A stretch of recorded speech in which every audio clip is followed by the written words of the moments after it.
What's going on, everybody? Welcome back to the channel. If you're new here, hit that subscribe button because we're diving deep into everything Toronto Blue Jays, and trust me, you're not going to want to miss what's happening right now. This offseason has been absolutely wild, and we're just getting started. So look, the Dylan Cease signing just dropped, and the baseball world is completely losing its mind. We're talking about potentially having one of the most dangerous rotations in all of baseball, and I'm going to break down why that matters in a second. But first, there's this whole Max Scherzer situation that nobody's really talking about enough, and it's fascinating. Max has been making the rounds on talk shows lately, and here's what's interesting. He keeps referring to the team as we and talking about how the baseball gods have aligned things perfectly. I mean, come on. The man practically has his bags packed already. You can tell he wants to be back in Toronto. The real question isn't if he's coming back, it's what's it going to cost to make that happen. Now, let's be real for a second. After last year's performance, Scherzer is definitely taking a pay cut. That's just the reality of the situation. He pulled down $15.5 million last season, and while what he did in the playoffs was absolutely incredible, those regular season innings just weren't there. He barely pitched enough to justify that price tag. But here's the thing that people aren't considering. Maybe he's finally past that thumb injury that's been nagging him for years. Maybe he's figured something out. The projections are showing he'll probably land somewhere around $9 million this year. And honestly, that makes a ton of sense for what the Blue Jays need right now.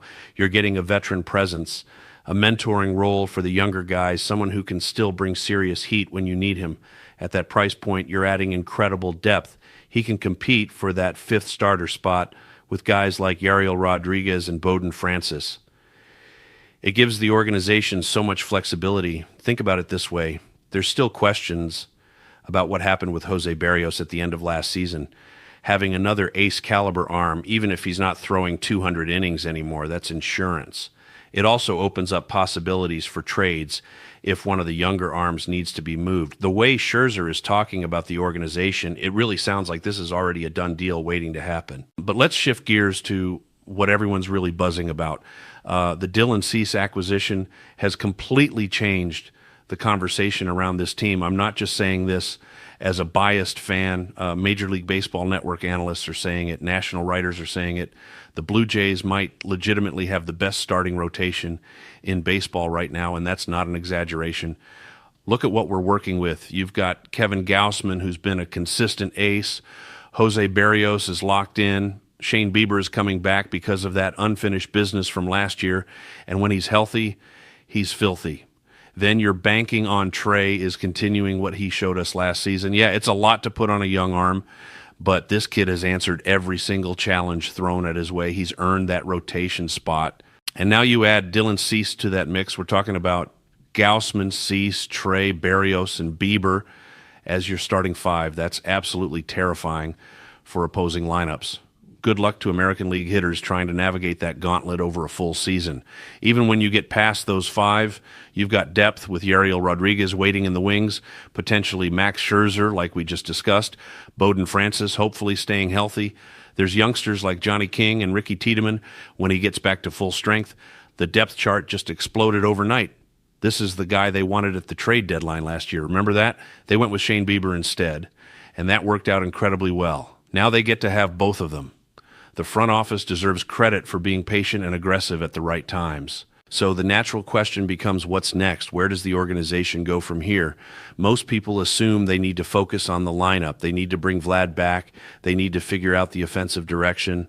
And I think that's absolutely true. But here's where it gets interesting. I have a theory about who's going to be the next big signing, and it might surprise you.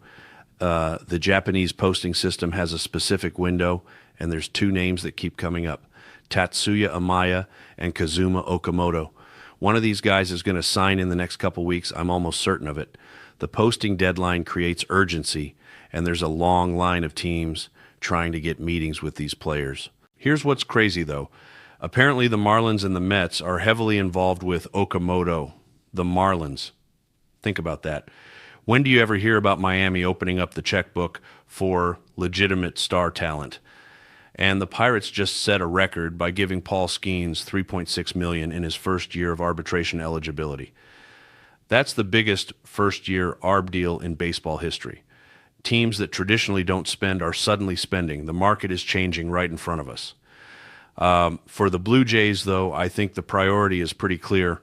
Vlad Guerrero Jr. needs to be extended. That has to happen.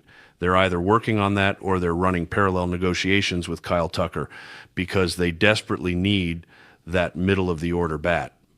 That's the missing piece that makes this entire roster absolutely complete. Once you add that offensive anchor to complement what's now an elite pitching staff, the American League better watch out. Now, if the Blue Jays don't land one of those big bats, you know who will? The Yankees and Mets are lurking. Although it's interesting, there's been some noise lately about the Yankees being more budget conscious than usual. Hal Steinbrenner did some recent interviews where he's basically saying they don't have unlimited funds. Can you believe that? The Yankees, the most recognizable brand in baseball, right up there with the Dodgers and Manchester United in terms of global sports franchises, and they're claiming poverty. It's wild, but that could actually work in Toronto's favor. If New York is hesitant to spend, that opens the door for the Blue Jays to be aggressive. You know, the front office has already shown they're willing to make moves by landing Cease. They're not sitting back and hoping things fall into place. They're actively building something special here. The rotation is set. The bullpen has pieces. The defense can be elite when everyone's healthy.